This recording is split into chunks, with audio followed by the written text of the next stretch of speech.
السلام عليكم. لسه صاحي من شويه وفاضل على الفجر حوالي ساعه في محاوله مني لتظبيط نوم الخربان اللي بقاله فتره، لان بقالي فتره بصحى مخنوق ويومي بيضيع، وانا عارف ان هو بيضيع وبسيبه يضيع، ولكن كنت فاكر ان ده بسبب الدنيا وان انا مشغول وان كذا وكذا وكذا، ولكن اللي اكتشفته ان ده بسبب الهوا اللي جوايا انا، وما بنزلش على القناه ومش منتظم في تنزيل القناه وحاجات كتير قوي في حياتي بايظه بسبب الهوا وان انا ماشي ورا دماغي. ففاضل على الفجر حوالي ساعه، هحاول الحق اصلي ركعتين قبل الفجر واعمل حاجه تفوق ونرجع نكمل. استغفر لهم أو لا تستغفر لهم إن تستغفر لهم 70 مرة فلن يغفر الله لهم ذلك بأنهم كفروا بالله ورسوله والله لا يهدي القوم الفاسقين. الحمد لله صليت ركعتين كده قبل الفجر وعملت كوبايه نسكافيه اشربها، ولكن خلينا نكمل كلام. انا كنت فاكر ان الهوا مجرد رغبه او ان الواحد يعمل حاجه بمزاج، ولكن الهوا طلع حاجه اكبر من كده واعمق من كده بكتير. الهوا انك انت تبقى عارف ان الحاجه دي بتضرك ورغم كده تعملها، زي مثلا انك انت نايم على السرير وعارف انك انت لازم تقوم تصلي وما تقومش، الهوا يشدك ويقول لك خليك نايم على السرير. زي انك انت عارف انك انت لازم تذاكر وراك حاجات كتير المفروض تخلصها، والهوا يقول لك قضيها تيك توك وانستجرام وسوشيال ميديا وانت عارف ان الحاجه دي هتضرك. زي مثلا انك انت هواك يقول لك تيجي مثلا تعمل مره عاده انت عارف ان العاده دي غلط ولازم تبطلها، ويجي الهوا يروح قايل لك يا عم عادي دي مره. فزي مثلا اللي كان بيحصل معايا، انا الفتره اللي فاتت كان نومي كان خربان، كنت بنام وما بصحاش اصلي الفجر وما كنتش عارف اظبط نومي ومذاكرتي، اصحى انام، كل حاجه كانت خربانه الفتره اللي فاتت، ولكن ادينا بنحاول نظبط الدنيا فالله المستعان. وزي برضو حوار القناه، انا عارف ان انا المفروض انزل فيديوهات وعارف ان انا المفروض اعمل، بس هوايا بيقول لي لا، لازم كل حاجه تبقى زي الفل، تبقى السيت اب عامل كذا والاضاءه عامله كذا وكذا وكذا وكذا. هتبدا، ما انت عارف ان انت لو ما كملتش ونزلت الفيديوهات دي انت عارف ان القناه هتقع، وقد كان، ولكن ان شاء الله يعني نكمل. فهو الفجر اذن فهنزل اصلي ونكمل.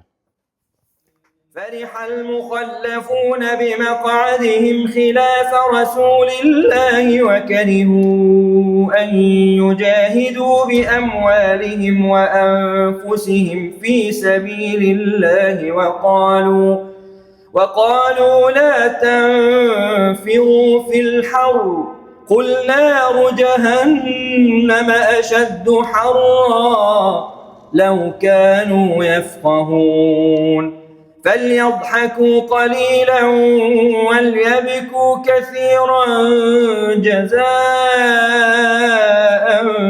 بما كانوا يكسبون فليضحكوا قليلا وليبكوا كثيرا جزاء بما كانوا يكسبون فإن رجعك الله إلى طائفة منهم فاستأذنوك للخروج فقل لن تخرجوا معي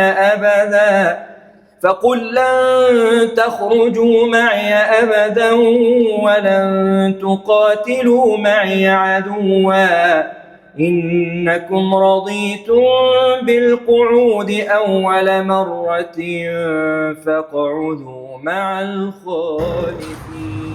الحمد لله صليت الفجر ورحت وزنت انبادي علشان بقالي فتره كبيره مش بنزل الجيم، بس انا قلت اوزن علشان ابدا انزل بقى على، يعني ابقى حاطط هدف وحاطط خطه انا هوصل لايه وايه اللي انا هعمله بالظبط الفتره اللي جايه. فالله المستعان. الحقيقه الفتره اللي فاتت ما كانتش حلوه خالص، لان انا كنت حاسس ان انا ماشي في دماغي وفي حاجه معطلاني وفي حاجات لازم اعملها ما بعملهاش لمجرد انها مش جايه على هوايا، لحد ما مره سمعت حد بيتكلم بيقول الهوا مش بيدمرك، الهوا بيستخدمك. وقتها فهمت ان اللي بيضيع وقتي ويومي مش اليوم نفسه، ولكن اللي بيعمل كده انا اللي بضيع وقتي ويومي. وسبحان الله كنت كل مره اقرا فيها القران وتيجي ايه عن الهوا احس ان ربنا بيكلمني انا، تحس ان الايه مخصوص ليا انا. وايات الهوا كتير جدا لو قلتها محتاج فيديو تاني لوحده، ولكن في ايات معينه لمستني من جوايا. اول ايه وهي افرايت من اتخذ الهه هواه. بصراحه اول ما قراتها حسيت بخوف ورعب، اللي هو الايه دي مش عن حد بعيد عني، الايه دي حسيت انها عني انا. ويجي في الموضع التاني واحس فيه ان ربنا بيفوقني وبيقول لي ولا تتبع الهوى فيضلك عن سبيل الله، اللي هو ما تمشيش ورا هواك يا محمد وفوق. اللي هو حسيت ان الهوى مش هيسحبك مره واحده، ولكن خطوه خطوه خطوه خطوه لحد ما تلاقي نفسك في مكان عمرك ما تخيلت انك انت توصل له، عمرك ما تخيلت انك انت توصل له ولا تكون فيه. تقول لنفسك انا بعمل كده. اما بقى الايه اللي لمستني فعلا وحسيت ان ربنا بيهون بيها عليا، ونهى النفس عن الهوى فان الجنه هي المأوى، ونهى النفس محاولاتك اللي انت بتحاول مره واثنين وثلاثه وبتقع وتقوم، ربنا بيقول لك انا مش هضيع محاولاتك دي، انا شايفك وحاسس بيك وحاسس بتاعك. طيب يا رب وبعدين، ونهى النفس عن الهوى فان الجنه هي المأوى، مش هضيع، هكافئك بالجنه. وحسيت وقتها ان ربنا بيقول لي جنتي دي مش للناس اللي عمرها ما غلطت، جنتي دي اللي بيحارب نفسه وهواه حتى لو وقع. بصراحة الحقيقة اللي كانت مؤلمة بالنسبة لي هي إن الهوا بوظ لي أيام وضيع لي وقت ومجهود وخلاني أحس بخنقة وأعمل اللي مش المفروض أعمله وأفضل ألوم في نفسي وأسأل نفسي هو أنا ليه ضعيف كده؟ هو أنا ليه مش قادر أقاوم؟ ولكن الحقيقة إن أنا كنت سايب الهوا يسوق حياتي بدل ما أنا أسوق. أنا ممكن لو حد حكى لي الكلام ده أحس بحاجة، فلو حسيت بحاجة قول لي حسيت بإيه واكتب لي في الكومنتات، خلينا نشارك بعض. إحنا هنا أهل في بعضنا، مش مجرد بتكتبوا كومنتات، والله بقرأها واحد واحد. ابن الجوزي رحمه الله كان بيقول لم يذكر الله الهوى في كتابه إلا ذمه، وكذلك في السنة لم يجيء إلا مذموما إلا ما جاء منه مقيدا، كقوله صلى الله عليه وسلم لا يؤمن أحدكم حتى يكون هواه تبعا لما جئت به. وقال الإمام الشاطبي رحمه الله سمي الهوى هوى لأنه يهوي بصاحبه إلى النار. المهم أنا ورايا شغل دلوقتي وهنزل، فالفكرة إن أنا حاسس إن الفترة اللي فاتت الفيديوهات بقيت تطول مني، فقالوا لي حابين الفيديوهات تكون أقصر ولا تكون أطول؟ حابين محتوى اللي يكون فلوج اللي هو أنا مثلا بنزل وبروح وباجي وكده وبشارك معاكم، ولا خلينا في المكان اللي احنا مثلا يعني نثبت مكان نطلع نقول الكلمتين في فيديو قصير استفادة وبس؟ فمحتاج رأيكم، اكتبوا لي في الكومنتات.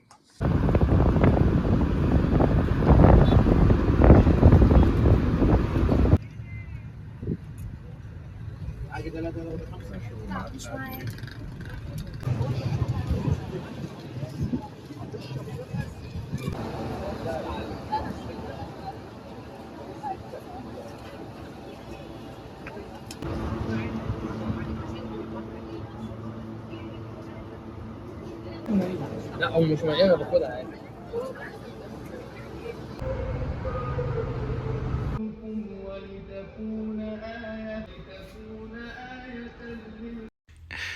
تاني كوباية قهوة وحابب أقول لكم عايز أهرب.